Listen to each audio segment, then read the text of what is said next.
பழனிமலை முருகன் கோயில் மர்மங்கள் இவ்வளவு ரகசியமா? முருகா முருகா என்று அழைக்கும் ஒவ்வொரு தமிழ் உயிரும் சென்று வணங்கும் இடம் பழனிமலை முருகன் கோயில். ஆனா இந்த கோயிலுக்கு பின்னால் மறைந்திருக்கும் சில மர்மங்களை பற்றி உங்களுக்கு தெரியுமா?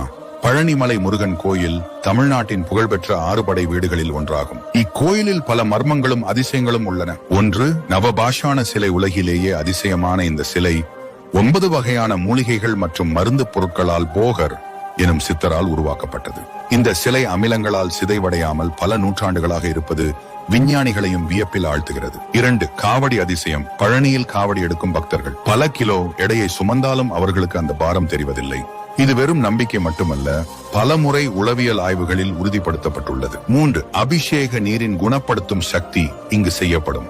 அபிஷேக நீரில் பல நோய்களை குணப்படுத்தும் சக்தி இருப்பதாக நம்பப்படுகிறது. மருத்துவ ஆய்வுகளில் இந்த நீரில் அரிய தாதுக்கள் இருப்பது கண்டறியப்பட்டுள்ளது. 4, விபூதியின் மகிமை. இக்கோயிலில் வழங்கப்படும் விபூதி பல வருடங்களாக கெடாமல் இருப்பதோடு பல நோய்களை குணப்படுத்தும் சக்தியும் கொண்டுள்ளது. 5, 690 படிகளின் மர்மம். கோயிலை அடைய 690 படிகள் உள்ளன. இது மனித உடலில் உள்ள நாடிகளின் எண்ணிக்கையுடன் தொடர்புடையதாக யோக நிபுணர்கள் கூறுகின்றனர். பழனி கோயிலின் மர்மங்கள் விஞ்ஞானத்திற்கும் அப்பாற்பட்டவை. ஆனால் ஒவ்வொரு வருடமும் லட்சக்கணக்கான பக்தர்கள் தங்கள் வேண்டுதல்களை நிறைவேற்ற இந்த புனித மலைக்கு வருகின்றனர். அவர்களின் நம்பிக்கையே இக்கோயிலின் மிகப்பெரிய மர்மம். பழனி மலையின் மர்மங்களை தேடி போகிறோம்.